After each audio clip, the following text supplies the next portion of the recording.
Selamat siang pendengar dimanapun Anda berada, senang sekali di siang hari ini kami dapat kembali bersama dengan Anda pendengar di 97,6 MHz Pro 1 RRI Samarinda. Dan di siang hari ini tentunya bersama saya Dini Kartikasari dan juga ada di studio kami dua narasumber yang nantinya akan berbincang-bincang bersama dengan Anda pendengar dan juga permisa RRI Samarinda yang saat ini mendengarkan kami, dan tentunya pendengar di siang hari ini kita akan melakukan dialog khusus dari Lembaga Alternatif Penyelesaian Sengketa Sektor Jasa Keuangan LAPS SJK.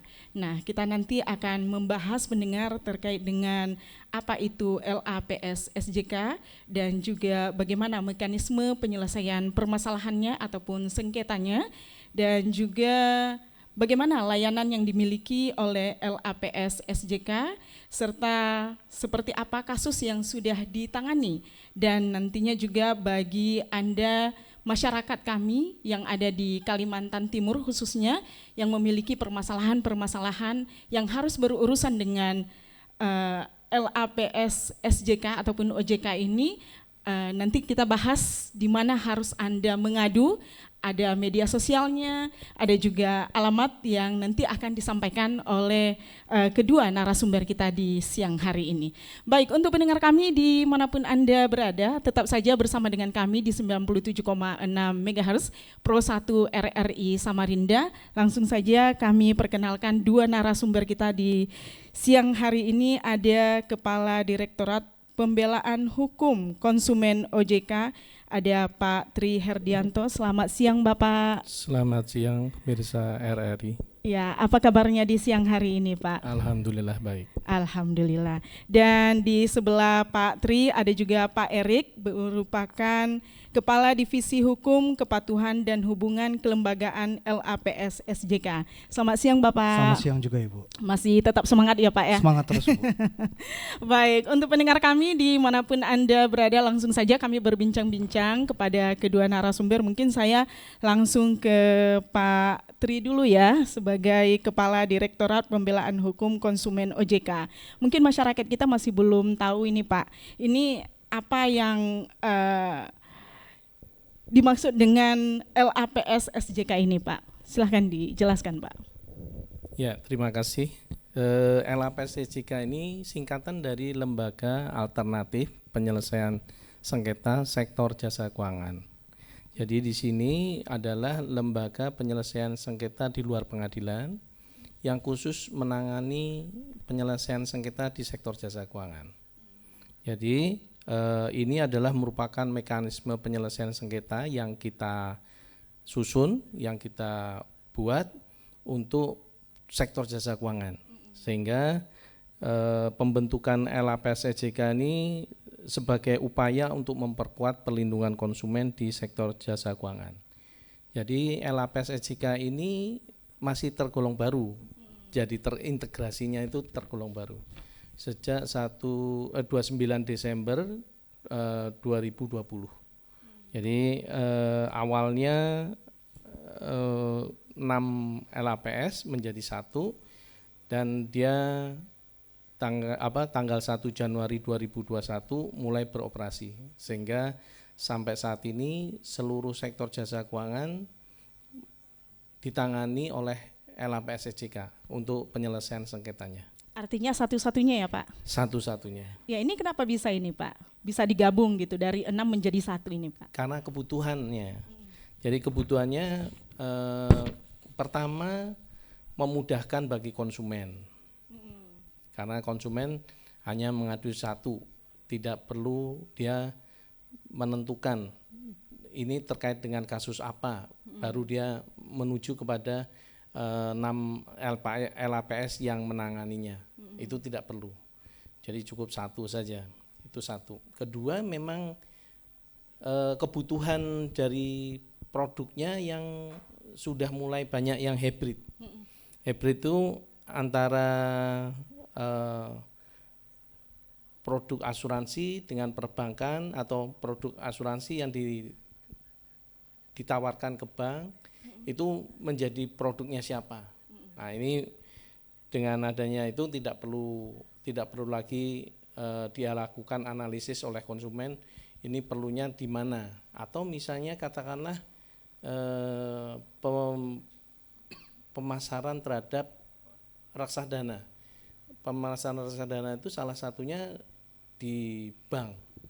Bank itu sebagai apert itu agen penjual reksadana. Nah, itu yang membuat perlu disatukan. Ketiga, mulai perkembangan produk terkait dengan digitalisasi produk dan jasa keuangan, misalnya fintech, crowdfunding, dan yang lain. Jadi sekaligus juga kita membutuhkan efisiensi dan juga efektivitas dari penyelesaian sengketa. Dibandingkan 6 dengan 1 dengan fungsi yang sama, seharusnya lebih efisien kalau 1. Sehingga kita memastikan, dan memang di dalam beberapa benchmarking dari beberapa negara itu juga menuju ke arah satunya lembaga. Jadi bukannya menambah lembaga, tapi menyatunya lembaga, khususnya penyelesaian sengketa di sektor jasa keuangan.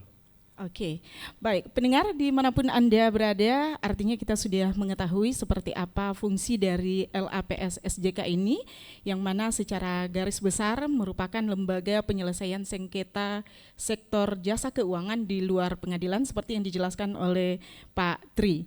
Baik, penyelesaian sengketa melalui LAPS SJK, apakah ini baru, Pak?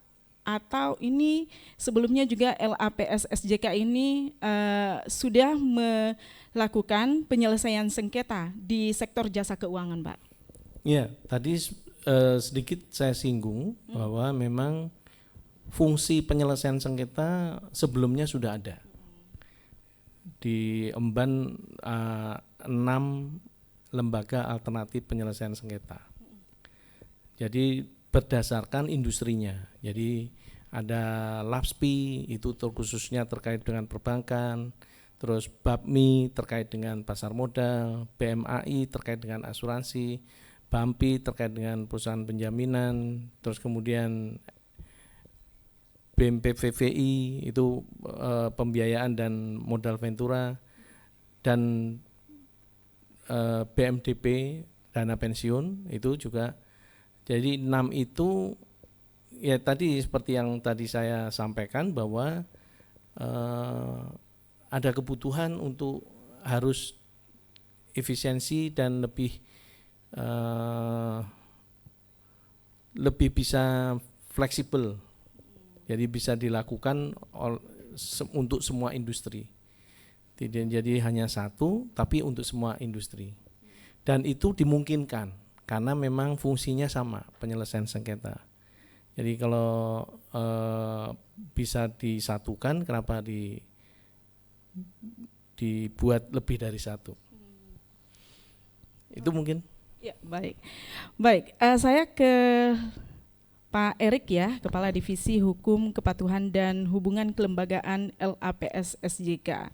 Ini terkait dengan apa yang sudah dijelaskan oleh Pak Kepala tadi, Pak. Ini mengenai hal yang harus diperhatikan juga, bagaimana langkah awal konsumen atau PUJK memutuskan untuk menyelesaikan sengketa ke LAPS SJK sendiri, Pak.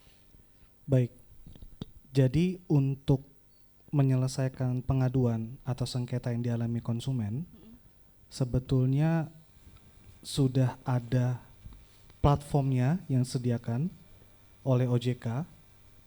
Kita kenal sehari-hari diberi nama dengan APPK atau aplikasi Portal Perlindungan Konsumen. Itu bisa diakses melalui Google begitu. Nah, di situ nanti konsumen bisa mengisi form-form atau isian yang sudah disediakan, Ibu. Di situ nanti pengaduan itu akan direspon terlebih dahulu oleh pelaku usaha jasa keuangan, misalkan dalam hal ini perbankan, pihak asuransi. Sekiranya memang nanti dalam perjalanannya konsumen merasa masih belum menemukan jawaban atau solusi yang disampaikan oleh pelaku usaha, maka nanti bisa diberikan opsi kepada konsumen untuk melanjutkan pengaduannya kepada LAPS SJK.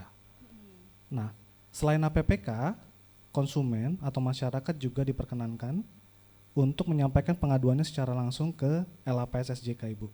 Jadi yang sudah berjalan sampai dengan saat ini ada 2 metode, melalui APPK itu sendiri atau langsung ke kantor LAPS SJK. Dan bagaimana untuk yang di luar kota, misalkan di Kalimantan, karena kebetulan kantor LAPS hanya ada 1 di Indonesia, yaitu di Jakarta, itu bisa mengakses melalui email yang mungkin nanti akan kami sampaikan. Di situ nanti konsumen bisa menyampaikan permasalahannya, dokumen-dokumen yang mendukung. Nah, di situ nanti tim kami akan melakukan verifikasi, menghubungi kembali konsumennya untuk menindaklanjutinya. Demikian, Ibu. Oke, baik. Ini seperti yang Bapak sampaikan ada emailnya ya Pak ya. Betul. Untuk menyelesaikan atau mengadu masyarakat tempat Betul. pengaduannya. Betul. Ini sampai sekarang sudah banyak Kak Pak? Jadi sampai dengan 31 Desember 2025 itu total ada 3.500 pengaduan seluruh Indonesia. Tahun sebelumnya itu sekitar 2.600. Tahun sebelumnya juga di sekitaran 2.000. Jadi kalau berdiri dari 2021 kurang lebih sudah mungkin sekitar 15 sampai 17.000 Ibu pengaduan yang masuk seluruh Indonesia. Rata-rata pengaduannya ini apa Pak? Kalau pengaduannya sendiri Yang paling banyak gitu banyak Pak? ya. Sektornya dari sektor perbankan. Untuk jenis permasalahannya itu plus minus, ada yang terkait dengan perilaku petugas penagihan, ada juga terkait restrukturisasi pinjaman, ada juga terkait dengan SLIK, sistem layanan informasi keuangan. Nah, kurang lebih itu yang menjadi banyak pengaduan di Indonesia begitu. Oke. Baik. Masing-masing pihak antara konsumen dan PUJK sudah harus sepakat ya untuk menyelesaikan sengketa ke LAPS SJK setelah usaha penyelesaian secara IDR ini belum menghasilkan sebuah kesepakatan. Nah, bagaimana mekanisme dan layanan penyelesaian sengketa di LAPS SJK ini, Pak? Baik, jadi memang untuk layanan dari LAPS SJK itu bisa kami sampaikan terdiri dari 3 layanan, Ibu. Mediasi, arbitrase, dan pendapat mengikat. Nah, memang masing-masing ini memiliki karakteristik sendiri, tapi yang terpenting adalah layanan ini kami dibantu oleh pihak eksternal, di mana pihak eksternal ini adalah kami sebut dengan nama mediator arbiter, yang semuanya pihak eksternal dari berbagai macam latar belakang, tapi yang pasti memiliki pengalaman di industri jasa keuangan. Jadi sebagai informasi saat ini ada yang dari praktisi, ada yang dari akademisi. Nah, ini beliau-beliau yang membantu kami untuk nanti menyelesaikan permasalahan-permasalahan yang masuk ke LAPS SJK. Kalau untuk mediasi sendiri itu memang mungkin sehari-hari kita sering dengar istilah ini. Jadi intinya adalah baik konsumen maupun pelaku usaha jasa keuangan dalam memanfaatkan layanan mediasi ini sama-sama memiliki keinginan atau itikat baik untuk menyelesaikan. Itu kunci utamanya, Ibu. Karena kenapa? Mediator yang membantu menengahi ini, beliau mengambil posisi tidak seperti mungkin bahasa saya hakim, yang dimana di situ bisa menggali lebih banyak dan akhirnya nanti membuat keputusan.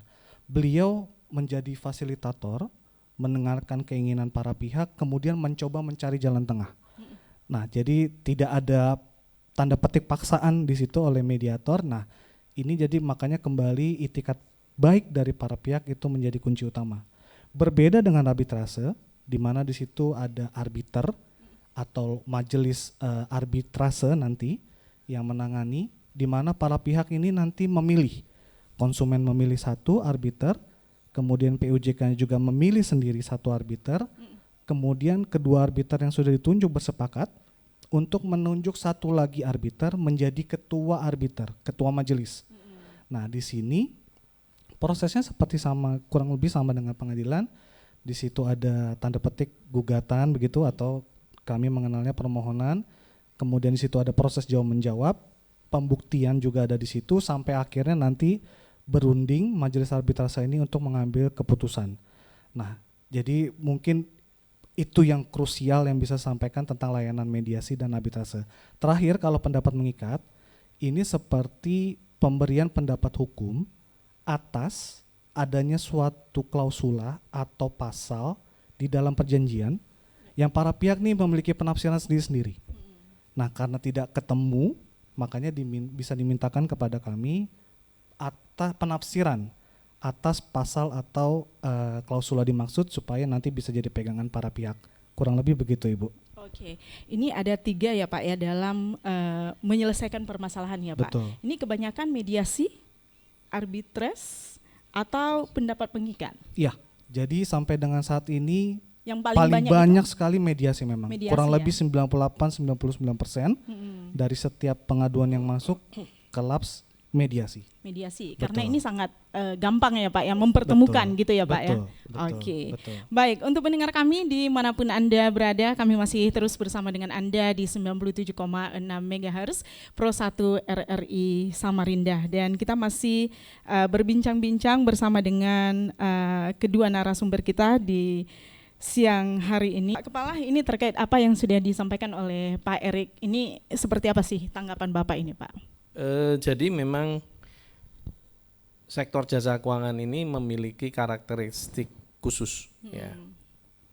Jadi menekankan pada kepercayaan konsumen, sehingga untuk menjaga trust itu kita sudah banyak mengeluarkan berbagai kebijakan dan peraturan agar sektor jasa keuangan dapat tumbuh secara stabil dan berkelanjutan yang berjalan bersamaan dengan pelindungan konsumen.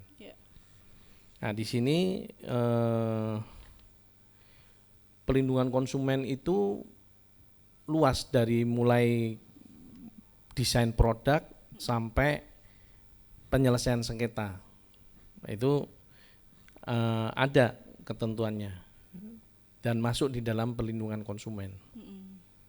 Nah, pelindungan konsumen ini merupakan pengejawantahannya dari pelindungan konsumen, salah satunya adalah adanya lembaga penyelesaian sengketa. Karena tadi kan dari desain produk sampai penyelesaian sengketa. Nah, itu di akhir. Nah, ini kita membuat atau mekanisme penyelesaian sengketa yang dilakukan oleh LAPS supaya menjadi lebih cepat proses penyelesaian sengketanya dibandingkan dengan lembaga lain, dalam hal ini mungkin yang di pengadilan. Kenapa? Karena memang satu, LAPS SJK itu dibatasi oleh waktu. Kalau mediasi itu 30 hari, kalau arbitrase 180 hari.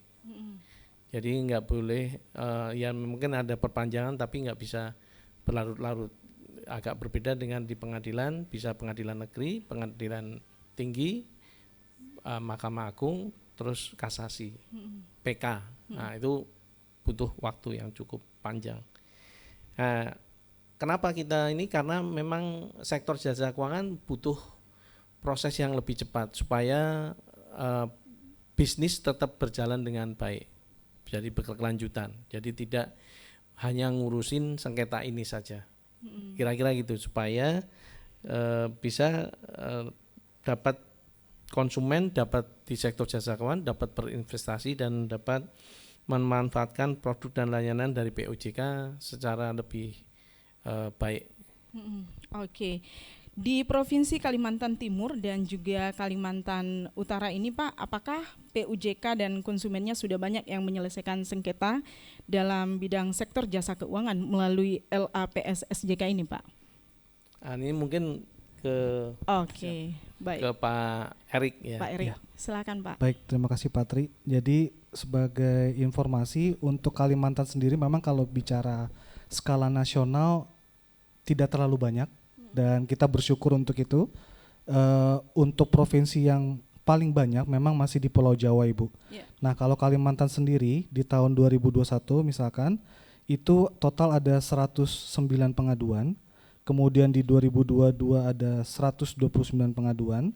Kemudian di 2023 ada 292 pengaduan.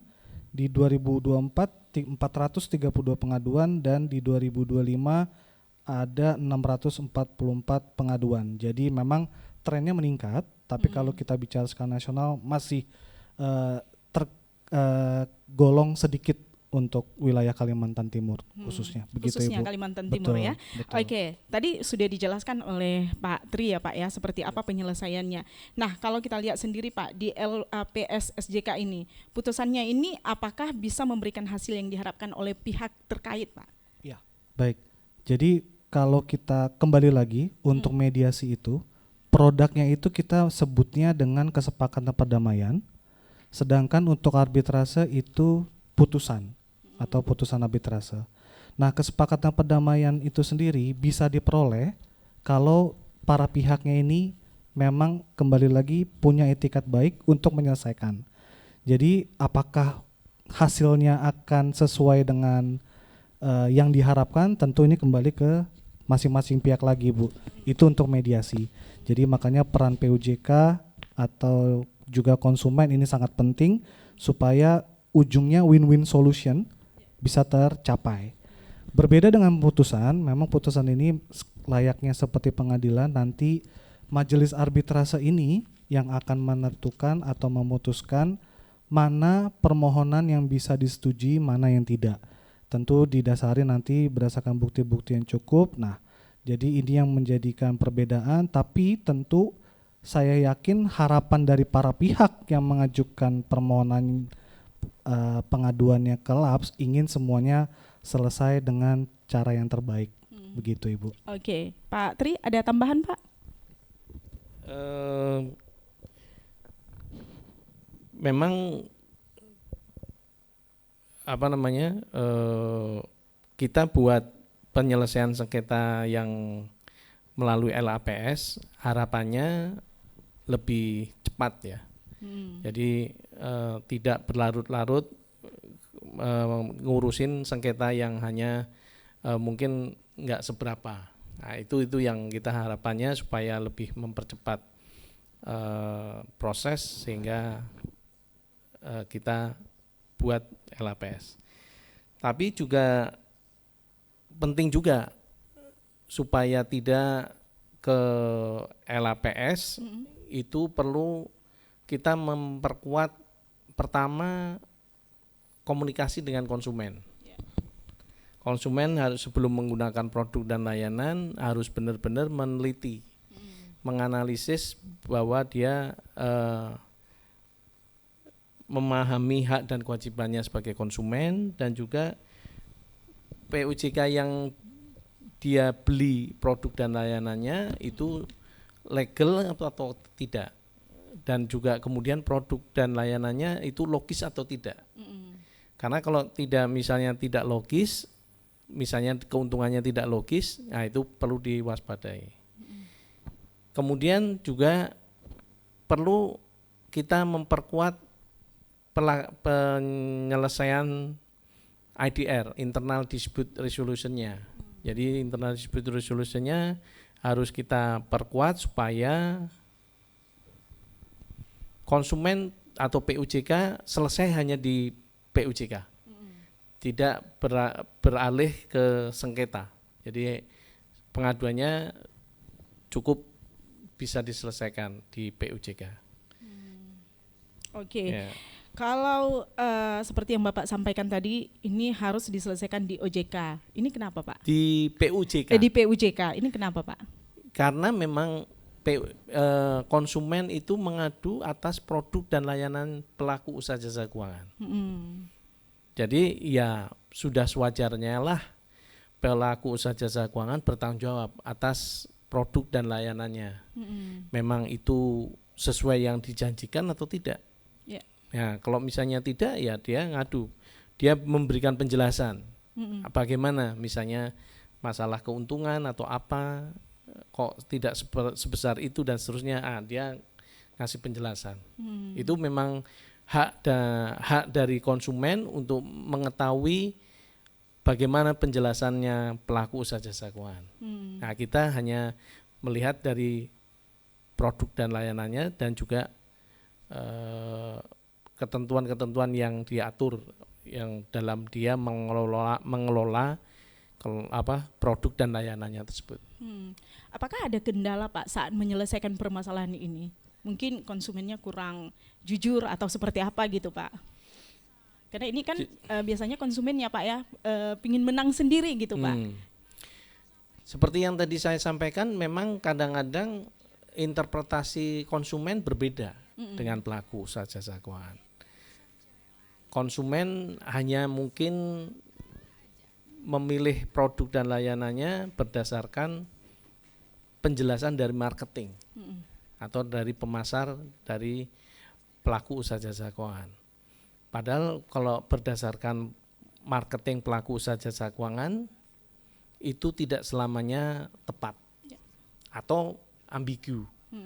Dia menjelaskan dengan kalimat-kalimat yang hanya merayu atau menarik perhatian supaya dia membeli, tidak peduli bagaimana kelanjutannya. Nah, seperti yang tadi saya sampaikan, konsumen juga harus waspada terhadap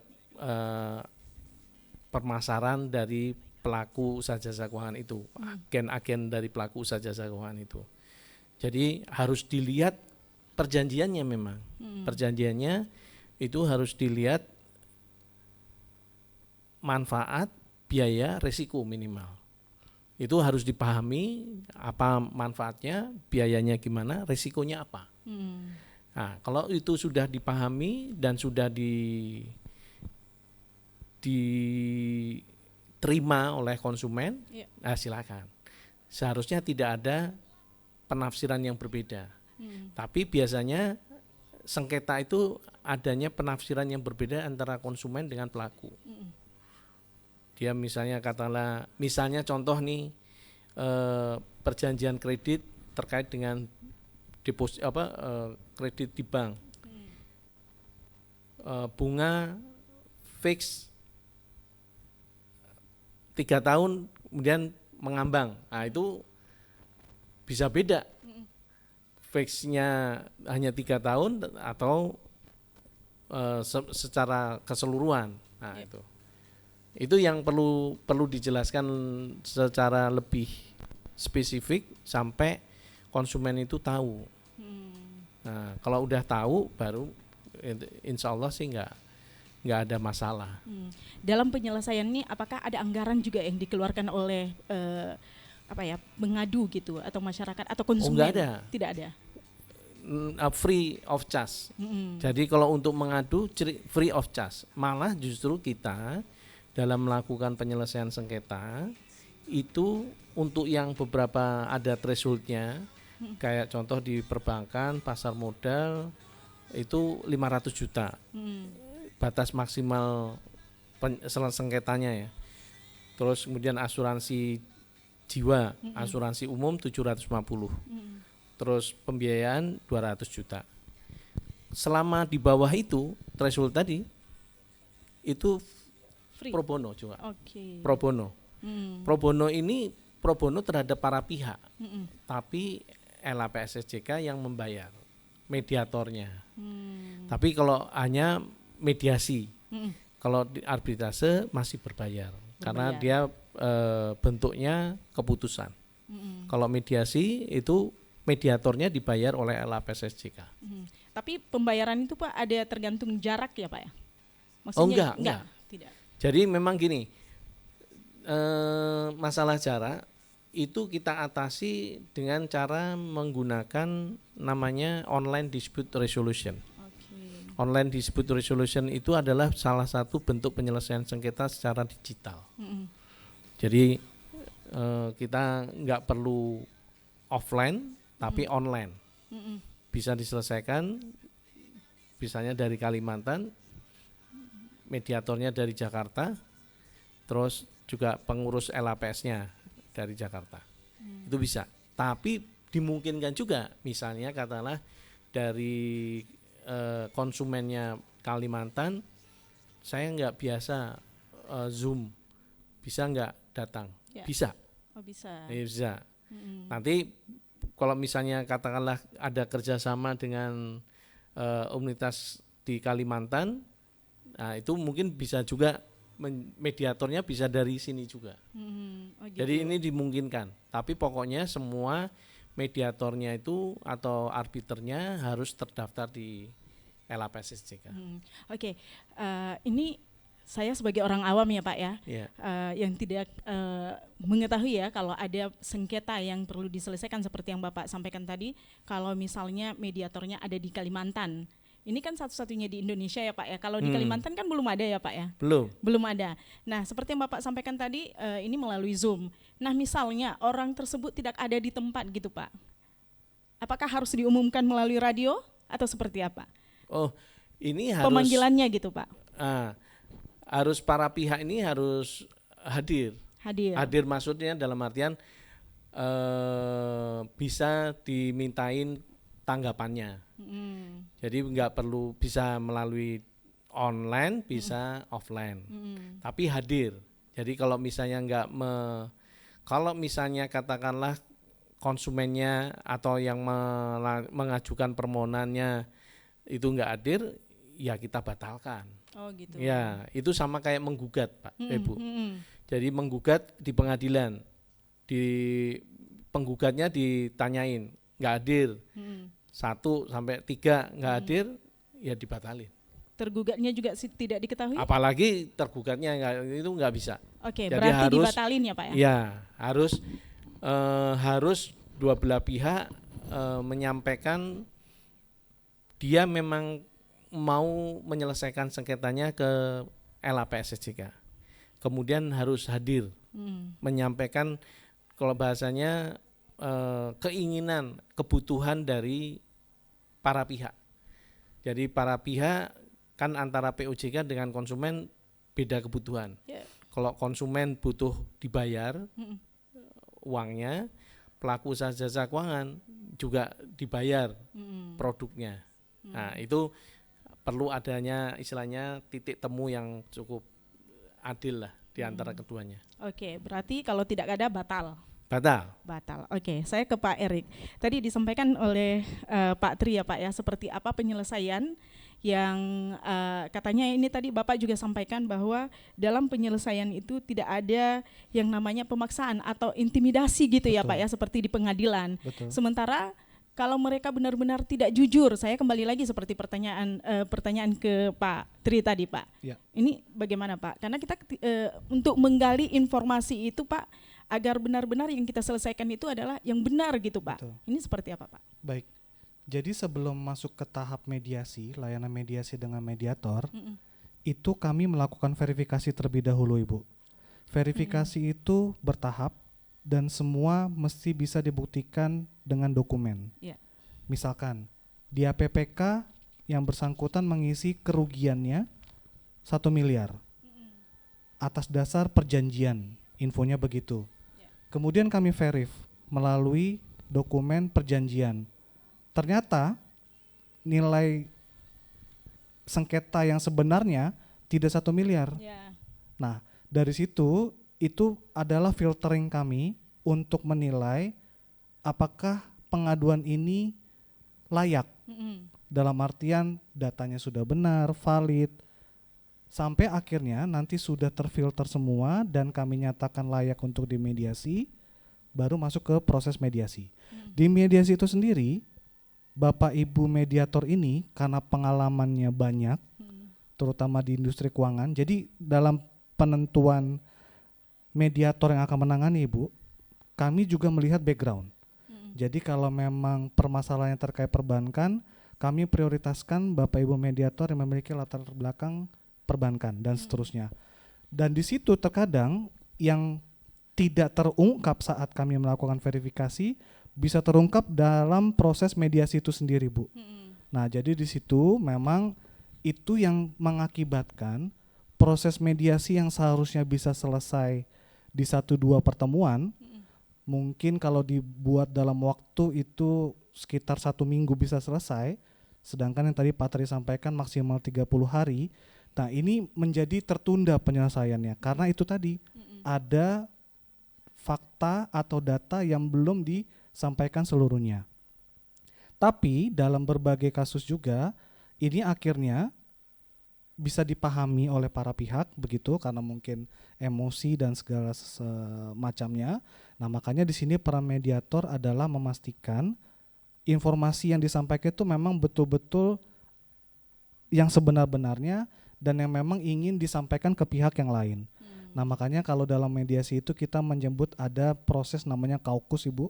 Jadi misalkan kita bertiga, saya sebagai mediator, Ibu sebagai konsumen, nanti saya bisa bertemu dengan Ibu hanya 4 mata tanpa diketahui oleh Pak Tri. Begitu juga sebaliknya. Fungsinya adalah supaya nanti bisa lebih terbuka, baik konsumen maupun PUJK, apa sih yang dikehendaki agar masalah ini selesai.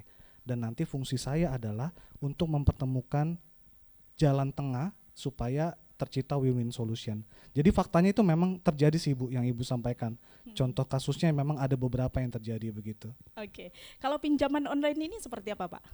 Nah, kalau ini paling banyak saat ini ya Bapak Patri untuk fintech, nomor 2 terbanyak di Indonesia, dan kasusnya memang berbagai macam. Seperti yang Patri sampaikan, termakan janji, begitu. Jadi saat mendengar informasi, yang terdengar hanya ujungnya aja. Bisa dapat angka sekian, jangka waktunya sekian, nominalnya, angsurannya misalkan sekian. Padahal sebetulnya ada informasi-informasi lain yang tidak disampaikan kepada konsumen, dan akhirnya saat misalkan kurang beruntung konsumennya jadi tidak bisa membayar sesuai angsuran, jadinya terganggu pembayarannya. Nah, ada tahapan-tahapan penyelesaiannya itu yang tidak terinformasi, jadinya konsumen merasa kok tidak terinfokan dari awal begitu. Nah, itu kadang-kadang yang memang menjadi permasalahan yang sering masuk ke LAPSSJK. Ada juga yang memang namanya dicatut, begitu. Karena di Indonesia juga cukup banyak data yang bocor begitu ya. Nah, ini juga tidak merasa pernah meminjam, tapi akhirnya namanya ada ya, KTP-nya namanya ada gitu ya. Disliknya muncul, padahal nggak pernah merasa melakukan pinjaman. Nah, ini juga case-case yang sering muncul sih Bu. Jadi ya memang selain perbankan, fintech saat ini nomor 2 terbanyak secara nasional untuk permasalahannya. Mungkin saya perlu tambahkan Iya, ya. silakan Bapak. Memang ini istilahnya euforia ya. Ya kayak misalnya katakanlah mungkin sama seperti demokrasi. Zaman dulu demokrasi terlalu diatur. Ngomong, kamu nggak boleh ngomong ini, nggak boleh ngomong itu, dan segala macam. Banyak persyaratannya. Untuk ngomong harus punya sertifikat ini dan di masa tertentu itu bebas. Nah, ada yang bisa menggunakan dengan baik, ada yang tidak. Nah, sama. Pindar sekarang pinjol, bukan pinjol namanya. Jadi pinjol kita bedakan, pinjol itu pinjaman online. Kalau pindar pinjaman daring. Tapi pinjol itu digunakan untuk yang pindar ilegal. Nah, kalau pindar itu yang legal. Itu sama juga. Kalau ke bank, Ibu pasti ditanya macam-macam. Ada agunan? Enggak. Rumah di mana? Aset berapa? Pinjam berapa? Ini berapa? Pindar bebas Bu. Enggak ada pindah agunan, enggak perlu. Cara itu enggak perlu ke kantor. Cukup geleng-geleng gitu ya Pak. Ya. Memang belok menghadap ke kiri. Kan by digital. Semua digital. Menjulurkan lidah. Gitu. Dia menjulurkan lidah. Supaya pas. Nah, itu. Nah, euforia itulah yang tidak dimanfaatkan dengan baik, bijaksana. Konsumennya di kita masih belum bisa menghitung tadi antara risiko, terus bagaimana dia bebannya, kewajibannya dan seterusnya dan seterusnya. Ya. Risiko, terus bunga dan seterusnya itu nggak bisa dihitung. Jadi pokoknya dapat, kalau bahasa Sunda mah kumangke wae. Ntar gimana nanti lah. Tapi ini saya dapat pinjaman karena ada kebutuhan. Kebutuhan terus dapat pinjaman, udah. Kadang-kadang terus langsung lari, maksudnya mau ngemplang. Ya. Tapi ternyata sistemnya tidak bisa. Karena sistem digital bisa mengikat itu. Ya, macam-macam. Ini kalau dijelaskan Panjang ya Pak ya? panjang. Oke Pak, ini OJK mendorong konsumen untuk menyelesaikan sengketa di LAPS SJK ini kenapa Pak? Nah, karena ada beberapa kelebihan di LAPS SJK. Pertama tadi, jangka waktunya terukur 30 hari, 180 hari. Kedua, sifatnya rahasia. Ya. Rahasia itu bukan berarti diam-diam, enggak. Artinya ini urusan private. Jadi diselesaikan para pihak dan harapannya tadi win-win solution. Win-win solution itu si konsumennya merasa dia sudah diajak bicara, nego. Berapa yang bisa dia lakukan kewajibannya, berapa yang tidak. Apa yang dia inginkan dia bisa dapatkan juga. Nah itu. Kemudian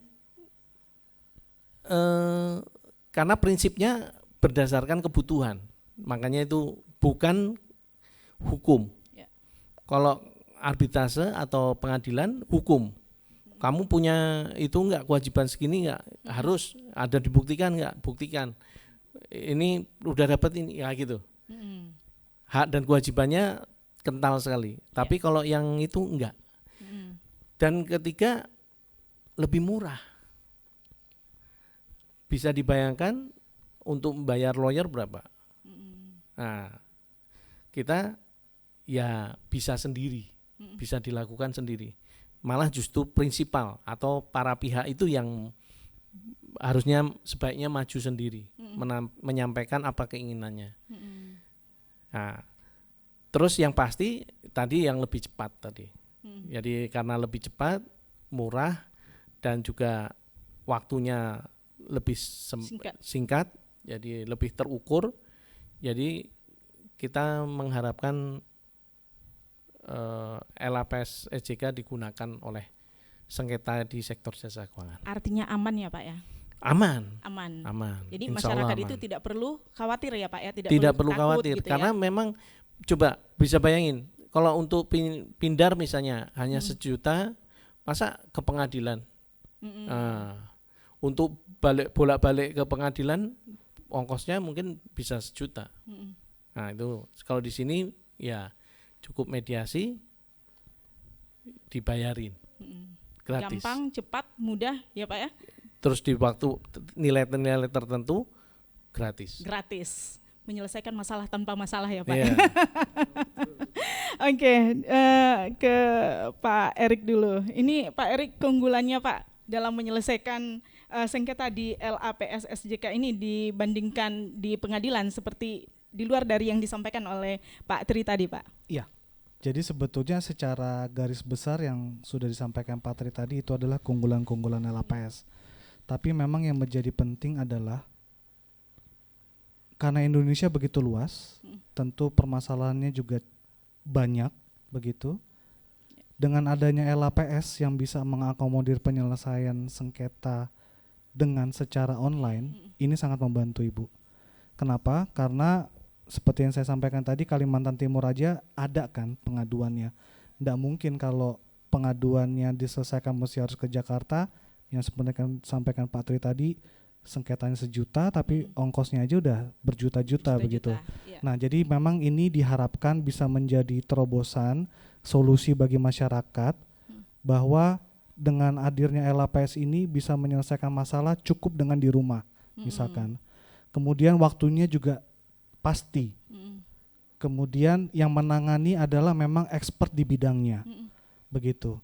Dan yang terakhir tentu ya dengan adanya LAPS ini kerahasiaan permasalahan yang Bapak Ibu hadapi tentu cukup menjadi dari konsumen, PUJK dan LAP saja yang mengetahui. Punten kalau memang di pengadilan begitu kan, masyarakat umum bisa mengakses nama-nama pihak, permasalahan dihadapi. Nah kalau LAPS tidak seperti itu, jadi memang betul-betul hanya para pihak saja yang mengetahui permasalahannya. Begitu Ibu. Oke, mengakses LAPS SJK ini seperti apa sih Pak? Iya, baik. Kalau untuk informasi-informasi LAPS SJK secara umum, bisa mengakses melalui media-media sosial kami Ibu. Ada di website di lapssjk.id, kemudian di Instagram ada lapssjk.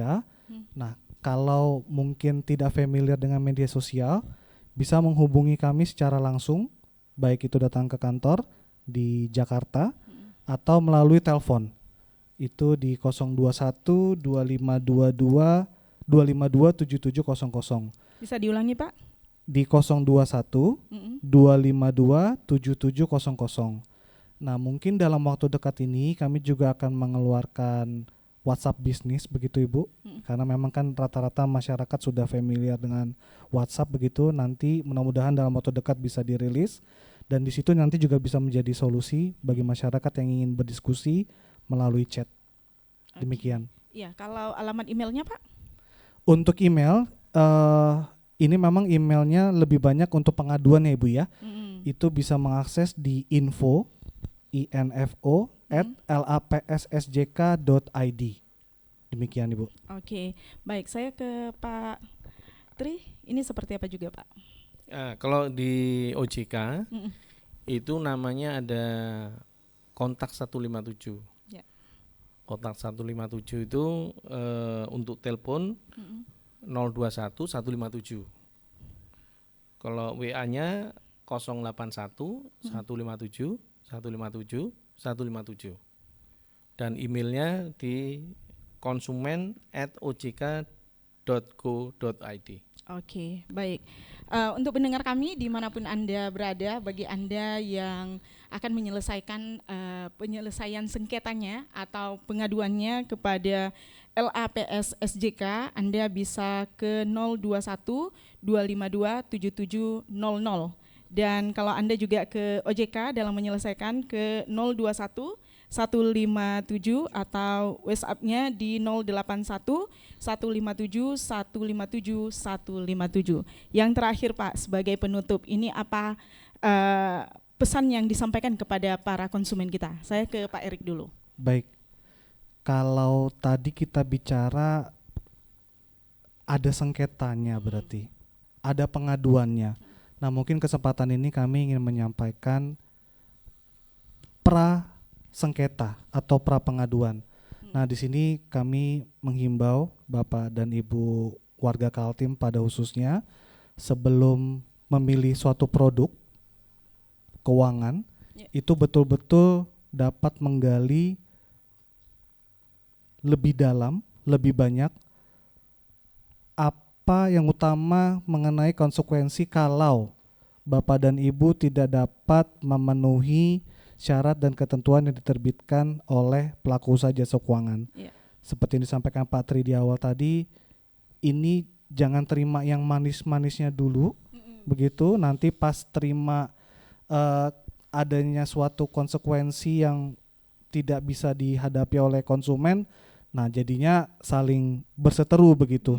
Nah ini jadi penting Ibu, dan kami juga mengharapkan pelaku usaha jasa keuangan khususnya di wilayah Kalimantan Timur untuk dapat menyampaikan informasi yang seluas-luasnya atas produk yang dimiliki agar sama-sama enak, karena kalau sudah jadi bermasalah tatap muka pun tidak mau, telepon nggak dijawab, WhatsApp didiemin. Nah itu yang kita hindari. Lebih kejam sekarang peminjam ya Pak ya. Betul. Jadi ya harapannya sama-sama fair di awal Ibu, supaya nanti harapannya kalau kami sih pengennya pengaduan tidak meningkat terus ya Bu ya, karena di satu sisi kami senang karena KPI kami baik begitu, bisa menyelesaikan banyak masalah, tapi di sisi yang lain kalau bisa diselesaikan secara kekeluargaan antara konsumen langsung dengan PUJK itu tentu akan lebih indah karena musyawarah mufakat akan lebih baik sih daripada besi teru.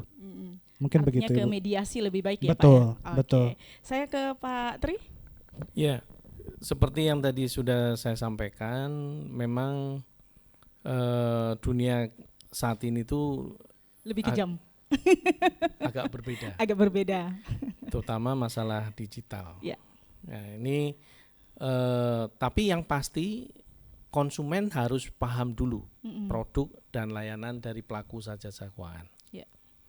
Baik dia cara manfaatnya, biaya, risiko tadi yang saya sampaikan. Jadi kalau dia nggak paham, jangan dulu. Ya. Kedua, sudah pasti dia harus lebih waspada. Tadi yang seperti yang saya sampaikan, waspada apalagi di zaman digital ini, benar nggak pelakunya ini adalah dia mengeluarkan produk dan layanan yang legal. Produk layanan yang legal, pelaku usaha jasa keuangannya juga legal atau enggak. Nah itu supaya bisa menjadi semacam ada lapisan-lapisan tertentu yang melakukan pengawasan. Kalau enggak sama sekali kan, enggak ada yang mau tanggung jawab untuk melakukan pengawasan. Ketiga, yang seperti yang tadi harus memahami, jangan hanya melihat returnnya tinggi dan segala macam terus langsung mau. Keempat, hati-hati dengan data pribadi. Data pribadi yang tadi disampaikan tadi, ada yang datanya dipakai untuk minjam pindar atau pinjol, tapi bisa juga itu karena tidak tahunya konsekuensi dari data pribadi. Jadi ada yang dengan bangganya foto dengan KTP, nah itu bahaya. Karena data-data yang ada di beberapa dokumen itu bisa dimanfaatkan oleh pihak lain. Atau dia pengen tahu pindar ini, langsung klik tanpa tahu ternyata itu bisa dimanfaatkan, dipakai. Karena udah masuk di itu.